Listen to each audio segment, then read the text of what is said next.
कमाल तो ये है कि दिल का मरीज हो गया लेकिन अपनी हरकतों से बाज नहीं आएगा। चोर चोरी से जा सकता लेकिन हेरा फेरी से नहीं।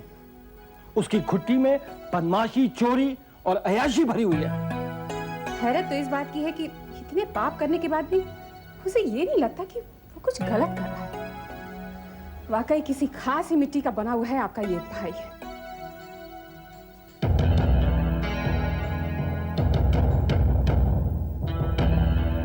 हाँ दिव्यानी, वहां क्यों खड़ी हो?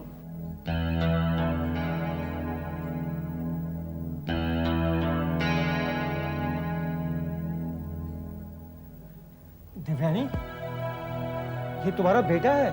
नहीं था। था नहीं माँ, बेटा है और बेटा ही रहेगा। बहला रहा है मुझे, धोखा दे रहा है माँ की ममता को। बस दिव्यानी बस। कैसी माँ हो तुम? अपने बिछड़े हुए बेटे के लिए 2 मीठे शब्द भी नहीं है क्या तुम्हारे पास? लगता है तुम्हारा कलेजा पत्थर का हो गया है। जब कलेजा ही नहीं है आपको दुखी होने की जरूरत नहीं है माँ। मैं यहाँ अपने लिए नहीं रहता कि चला जाऊँ। नेहा का अपने बाप के साथ झगड़ा हो गया है, वो घर छोड़ के चली गई। उसकी तलाश मुझे यहाँ तक ले आई थी। नेहा क्यों घर छोड़ के चली गई? पूरी बात तो किसी को मालूम नहीं है। नरेश और बरखा का झगड़ा हुआ है। हो सकता है नेहा को अपने बाप के आवारगी के बारे में पता चल गया।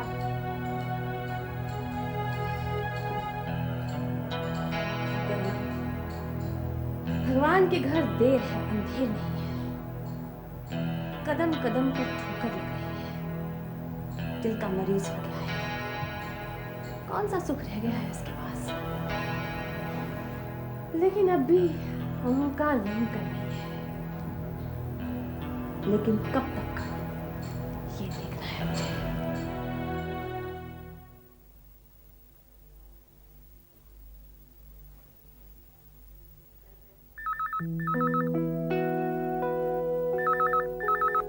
नरेश, हाँ किशन, नेहा मिली? नहीं मामा, ना ही वो हमारे घर गई थी और ना ही राहुल के। अब जावेद का घर बाकी रह गया, वहीं जा रहा हूँ। ठीक है।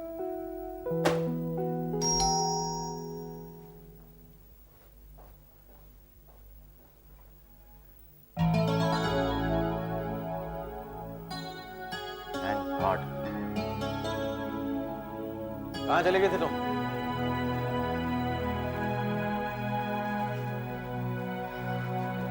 मैं तुमसे पूछ रहा हूँ, कहाँ थी तुम? किस हक से पूछ रहे हैं? हक? Bloody hell. बाप को बेटी से सवाल पूछने के लिए हक जताना पड़ता है? आप बाप हैं? What do you mean? बाप नहीं तो और क्या हूँ? यही तो मैं पूछ रही हूँ। मुझे तुम्हारी ये बदतमीजी बिल्कुल पसंद नहीं है। जो आप कर रहे हैं उसे क्या नाम है? बदमाशी, आवारगी या अय्याशी? Shut up. ठीक है, बात आपने शुरू की थी, मैंने नहीं। सीधी तरह से जवाब देती हो या नहीं? नहीं। नेहा, नेहा, नेहा। Bloody hell.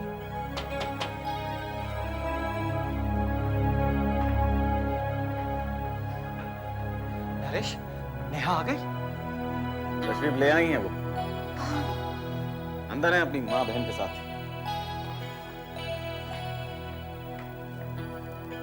बरखा, बरखा दरवाजा खोलो।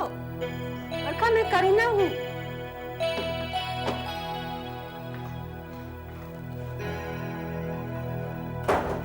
नरेश, नेहा तो आ गई। फिर ये परेशानी क्यों? परेशानी ने तो घर देख लिया भैया। बीवी बच्चे बगावत पर उतर आए। लेकिन क्यों? क्यों का क्या मतलब? मैं बंदी हूँ, गुलाम हूँ उनका, जो उनके हिसाब से जियो। तुम इस घर का हिस्सा नहीं हो? हिस्सा क्या होता है भैया? मालिक हूँ। मालिक नौकरों को हुआ करता है नरेश। ये घर तुम्हारा है। बरखा तुम्हारी पत्नी है, जीवन साथी है। निकी और नेहा तुम्हारी बेटियां हैं। तो क्या हुआ? मालिक तो मैं ही हुआ। मालिक कर्मों से होता है, व्यवहार से होता है, अहंकार से नहीं। प्यार और इज्जत दोगे तो मिलेगा। ये तो सौदेबाजी है। ये हाथ दे और वो हाथ ले। आप क्या मुझे गुमराह करने आए? गुमराह? राहुल से तुम्हारा समझौता हो गया, ये तो बड़ी अच्छी खबर है। वैसे राहुल है बहुत अच्छा लड़का। करुणा जी? अरे भाई जल्दी चलो, मुझे ऑफिस का जरूरी काम करना है। आई चलती हूँ मैं। हाँ? अच्छा बाय। बरका जी, देखो नरेश तो पैदाइशी खुदगर जोरावर है। तुम उसकी गलती की सजा खुद क्यों भुगतना चाहती हो? हाँ? तुम्हारी जवान बेटियां हैं, तुम्हें उनकी शादी नहीं करनी है क्या? क्यों दीदी, क्या बेटियां उनकी नहीं है? वो बदमाशी करते रहे और मैं देखती रहूं? हाँ, देखती रहो, लेकिन अपनी तरफ, अपनी बेटियों की तरफ। अब उसकी तरफ देखना बंद करो बरखा। मैं तुम्हें कैसे समझाऊं? देखो, हर रिश्ता शीशे के समान होता है, जिसे जोड़ना बहुत मुश्किल और तोड़ना बहुत आसान होता है। देखो बरखा, अपना घर फूंक कर इस तरह तमाशा नहीं देखा करते। धीरे से काम लो, चलते आते रहना।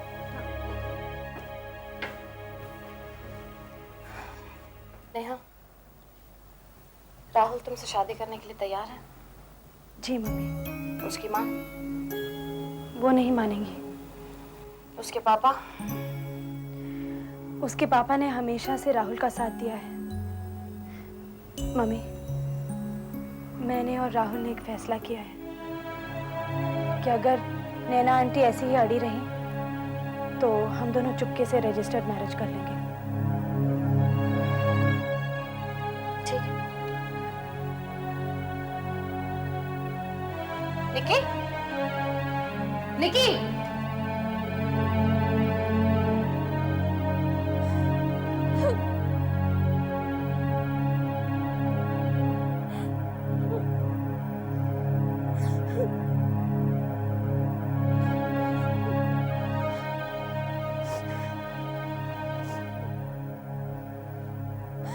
निकी, क्यों रो रही है?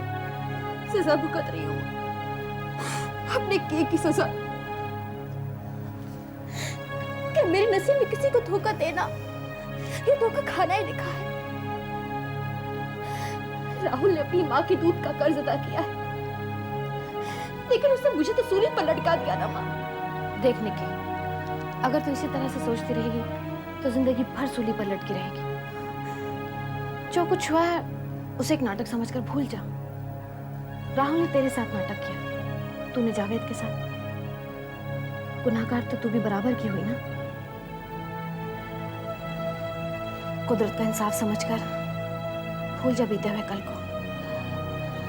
जिंदगी आगे है निकी बेटा, पीछे नहीं।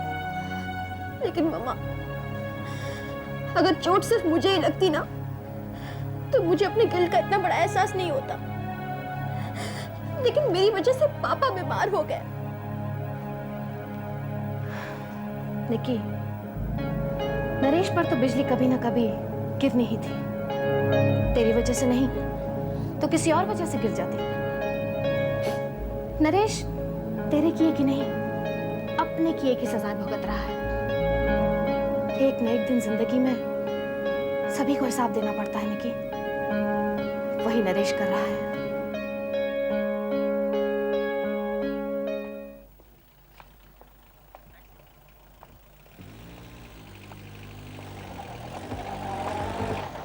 Excuse me.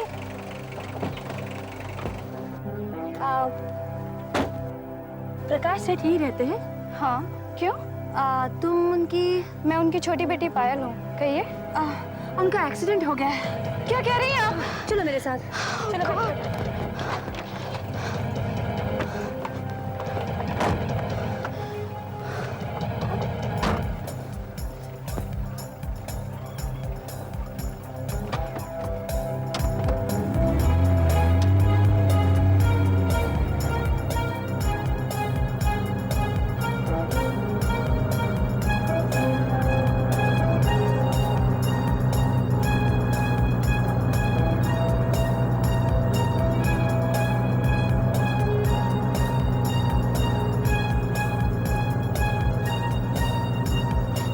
हॉस्पिटल का रास्ता नहीं है।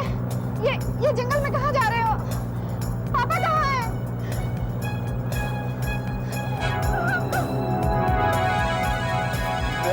Very good madam. कौन हो तुम? At your service. तुमने यहाँ कैसे? Necessity is the mother of invention. जरूरत इजाद की माँ है ना? अभी आप ही को देखिए, पढ़ी लिखी बड़े घर की स्त्री और ऐसा छोटा काम है? और काम भी कैसा जी, शरीफ घर की लड़की का किडनैप। ये कितने शरीफ घर की लड़की है मैं जानती हूँ। हाँ वो तो मैं भी जानता हूँ। मेरा ड्राइवर कहाँ है? पीछे झाड़ियों में इसके जैसी नींद सो रहा है वो। तुम चाहते क्या हो? भूखा क्या चाहे दो रोटी, एक चोर दूसरे चोर से क्या चाहे हिस्सा, और क्या।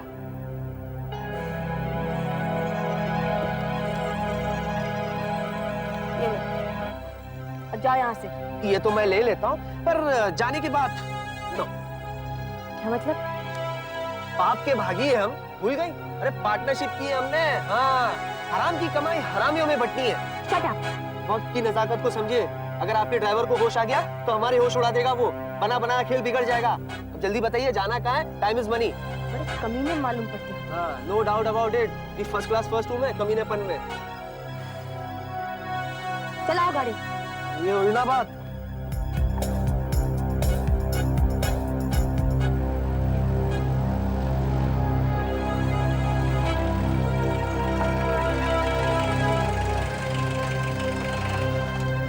चलो जल्दी आओ और फाइल को उठा के अंदर ले।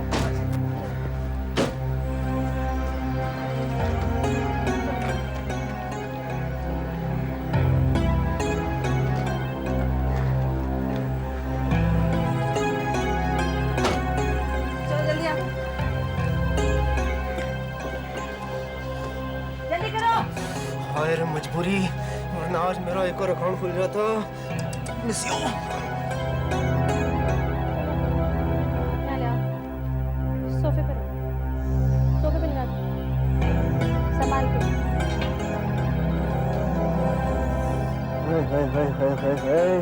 बेहोश जवानी में ए! थोड़ा। शट अप, जाओ टैक्सी ड्राइवर को वापस करके आओ। हाँ ठीक है। By the way no cheating. हाँ कमीना कहीं का। मुझे कुछ कहा? Get lost.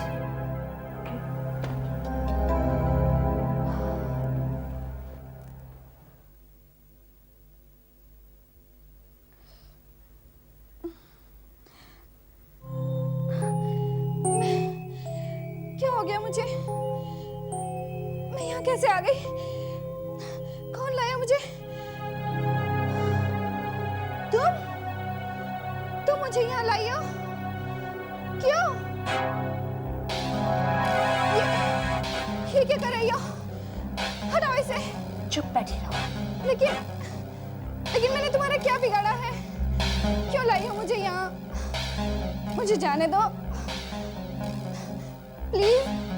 देखो पायल, डराने की जरूरत नहीं है, तुम्हें कुछ नहीं होगा, बस चुप करके बैठे रहो, वरना कि मुझे मार दोगे। जीना मरना सिर्फ तुम्हारे हाथ में है। मुझसे क्या चाहती हो? तुमसे नहीं, तुम्हारे बाप से चाहिए। मुझसे कहो, मैं उनसे कहूंगी तुम्हें जो भी चाहिए मेरे लिए वो तुम्हें दे देंगे। देखो, तुम्हारे पापा ने मेरे पापा की आखिरी वसीयत बेईमानी से हासिल की थी, जिसकी बिना पर वो मेरे भाई नरेश मल्होत्रा को ब्लैकमेल भी कर रहे हैं। मुझे उनसे वो वसीयत चाहिए। उठो, तुम इधर आओ। तुम अपने पापा को फोन करोगी, उन्हें ये नहीं बताना कि तुम्हें यहाँ कौन लाया है, क्यों लाया है, बस ये कहना है कि तुम्हारी जान की कीमत वो वसीयत है। उठाओ फोन और मिलाओ अपने पापा को फोन।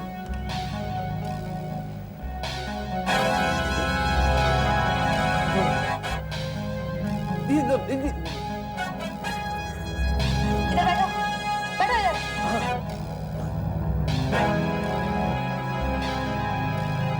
ये वो खिलौना जरा दूसरी तरफ कर देना। वो क्या है, बिना चाबी का खिलौना है, कभी कभी अपने आप ही चल जाता है, यू नो। Shut up. ये नमक हराम कुत्ता आपको कहाँ से मिल गया? मैं इसका जीजा हूँ, फिर भी कुत्ता कह रही है मुझे। देखिए, कुत्ते को कुत्ता कहना गाली नहीं होता। You too aunty. ये एक नंबर का बेकार और कमीना इंसान है। इसने मेरी दीदी की जिंदगी बर्बाद की है। ये जिस्मों का धंधा करता है। मैं जो करता हूँ ना वो कोई आसान काम नहीं है, समझी ना। हाँ, जमीर बेचना पड़ता है, आत्मा बेचनी पड़ती है। इट्स एन आर्ट, ये कला है, यू नो। Shut up. एक लफ्ज भी मुंह से और निकाला तो मुंह उड़ा दूंगी तेरा। नहीं, क्या हुआ होगा, कहाँ गई होगी? दुनिया भर में तलाश कर लिया, अचानक गायब ही हो गई। पापा मेरा दिल तो बहुत घबरा रहा है, कहीं कोई एक्सीडेंट। नहीं बेटा, अगर पायल को कुछ हो गया तो मैं जीते जी मर जाऊंगा। और एक्सीडेंट की बात मत करो, अगर ऐसा कुछ हुआ होता तो उसका फोन नहीं आता।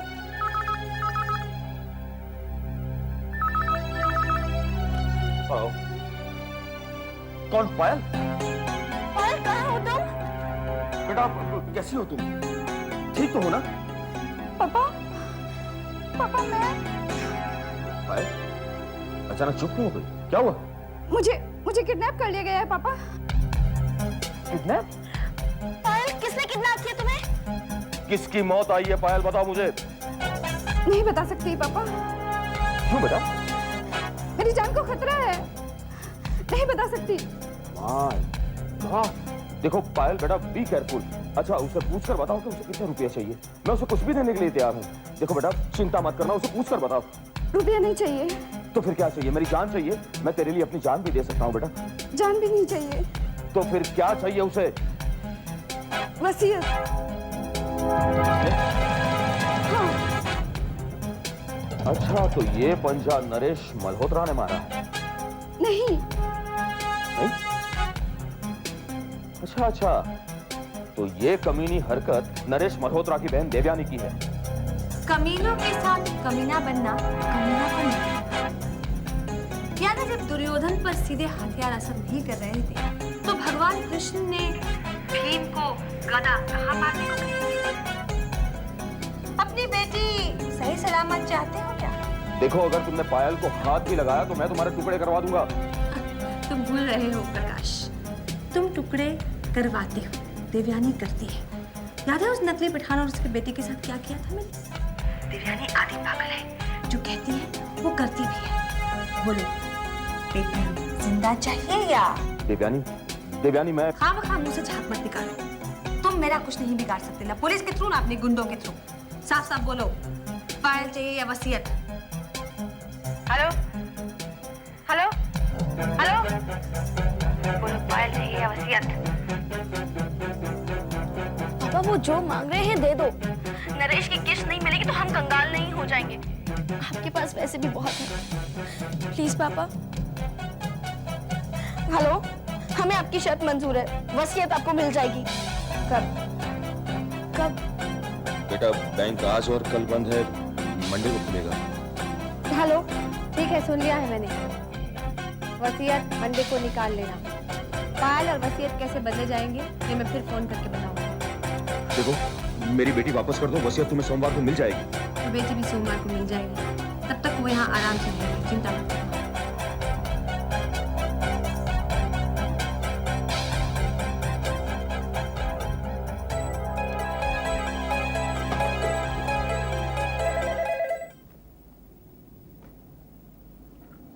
नरेश? हाँ मैं ही बोल रहा हूँ, बोलो। क्या कहा तुमने? अपनी बेटी को हासिल करने के लिए मैं तो उसे वसीयत दे दूंगा, लेकिन तुम बर्बाद हो जाओगे नरेश। तुम वसीयत देवयानी को नहीं दोगे?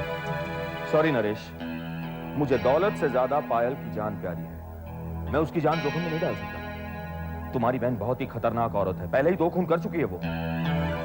तुम्हारी बेटी को कुछ नहीं होगा, मैं गारंटी देता हूँ। सॉरी नरेश, मैं रिस्क नहीं ले सकता। इसमें कोई रिस्क नहीं, मुझ पर भरोसा करो, मेरे हाथ बहुत लंबे हैं। मैं तुम्हारी बेटी को सही सलामत निकाल लाऊंगा, आई प्रॉमिस यू। ठीक है नरेश, तुम्हारे पास 2 दिन का वक्त है, मुझे वसीयत सोमवार को देनी है, जो कर सकते हो कर लो। गुड, 2 दिन में तुम्हें आसमान में भी सुराख कर दूंगा। डोंट वरी, तुम्हारी बेटी तुम्हें मिल जाएगी। ओके?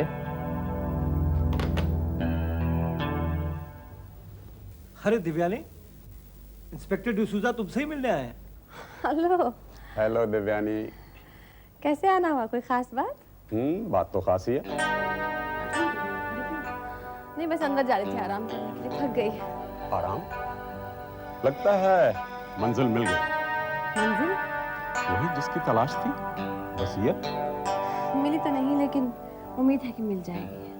ओह, तुमने आराम की बात की तो मैंने समझा शायद तुम्हारी खोज खत्म हो गई। नहीं हुई? नहीं। I am sorry. वैसे तलाश कहाँ तक पहुंची? कोई उम्मीद नजर आई? उम्मीद पर तो दुनिया कायम है डिसूजा। उम्मीद न होती तो आधी दुनिया तो आत्महत्या कर चुकी होती। मुझे तुम्हारी बड़ी चिंता रहती है देवयानी। उम्मीद है, ठीक है, तलाश जारी है, वो भी ठीक है, लेकिन फॉर गॉड से कोई भी गैर कानूनी कदम मत उठाना। डिसूजा, इतने एक्सपीरियंस्ड पुलिस ऑफिसर होते हुए भी कैसी बातें कर रहे हो? तुम तो जानते हो कि कानून जुर्म की गोद में पल रहा है। अदालत इंसाफ करना चाहती है, कर नहीं पाती। फैसले अदालत के बाहर ही हो जाते हैं और कितने घिनौने तरीके से होते हैं तुम तो जानते ही हो। ये बात तो देवयानी बिल्कुल ठीक कह रही है इंस्पेक्टर साहब। कानून के रखवाले आजकल खुद ही कानून को गूंगा और बहरा बनाए गए। आप खुद ही देख लीजिए ना क्या हो रहा है आजकल चारों तरफ। कमान कानून के हाथ में है और तीर कानून तोड़ने वालों के हाथ में। 10-10, 12-12 कत्ल, घनौने अपराध करने के बाद भी अपराधी जेल के बाहर राजा महाराजाओं की तरह ऐश कर रहा है। अपराध का अंधेरा बहुत फैल गया है, ये मैं मानता हूँ। मैं ये भी मानता हूँ कि ये सब कानून की कमजोरी का नतीजा है, लेकिन इस अंधेरे में कहीं कहीं जलता हुआ दिया भी तो है। एक ना एक दिन ये अंधेरा खत्म होगा, कमान को तीर वापस मिलेगा और कानून अपनी असली शक्ल में आएगा। जिस दिन ऐसा हो जाएगा डिसूजा, उस दिन कानून की दुहाई देना।